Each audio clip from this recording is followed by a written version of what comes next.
আল্লাহ সুবহানাহু ওয়া তাআলা এই আয়াতের মধ্যে বলছেন, ইয়া আইয়ুহাল্লাযিনা আমানু কুতিবা আলাইকুমুস সিয়াম কামা কুতিবা আলাল লাযিনা মিন ক্বাবলিকুম লাআল্লাকুম তাত্তাকুন।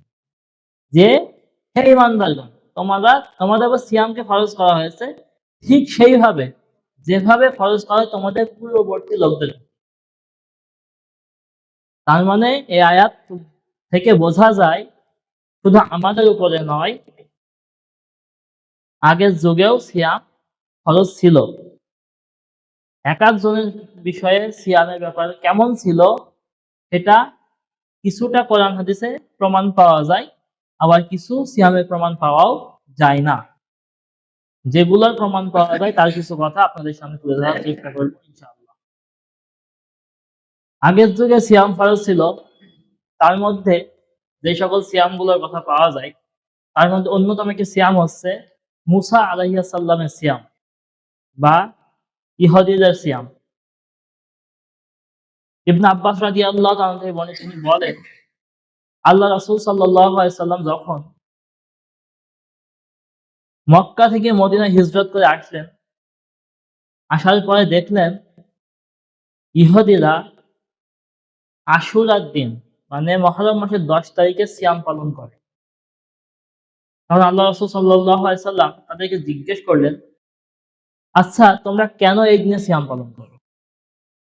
তখন ইহুদীরা উত্তর দিল যে এই দিনে আল্লাহ সুবহানাহু ওয়া তাআলা ফেরাউনের কবল থেকে মুসা আলাইহিস সালামকে মুক্ত করেছিল এবং এই দিনেই ফেরাউনকে ডুবিয়ে মারা হয়েছিল।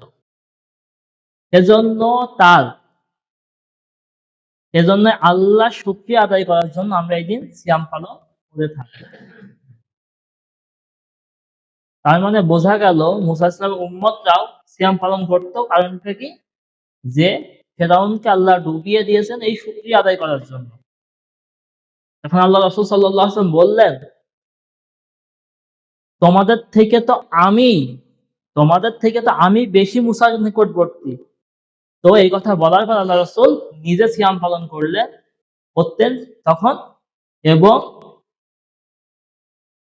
মানুষদেরকেও সিয়াম পালনের জন্য উদ্বুদ্ধ করতেন।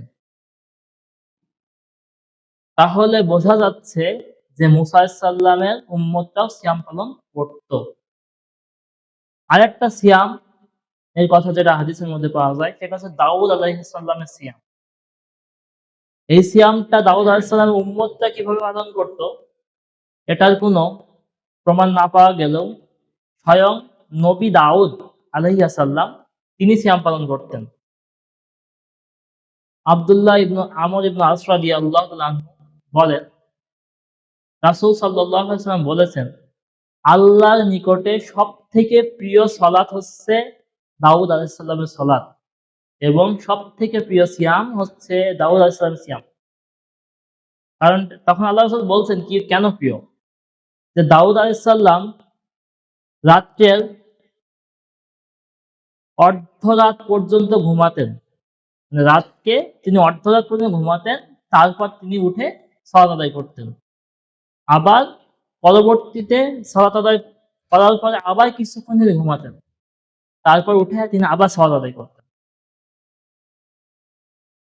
সিয়ামের ব্যাপারে আল্লাহ রাসূল বলছেন, দাউদ আলাইহিস সালাম একদিন সিয়াম পালন করতেন আর একদিন সিয়াম থাকতেন না। মানে যদি আজকে সিয়াম থেকেছে দাউদ আলাইহিস সালাম তো কালকে সিয়াম থাকতেন না।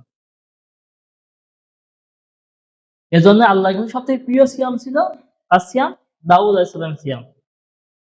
এই হাদিস এটা প্রমাণ করে যে দাউদ আলাইহিস সালামের জামানায়ও সিয়াম ছিল। আরেকটা সিয়াম যেটা পাওয়া যায় সেটা হচ্ছে মারিয়াম আলাইহিস সালামের সিয়াম। আল্লাহ সুবহানাহু ওয়া তাআলা সূরা মারিয়ামের মধ্যে বলছেন, ফাকু ফাকুলি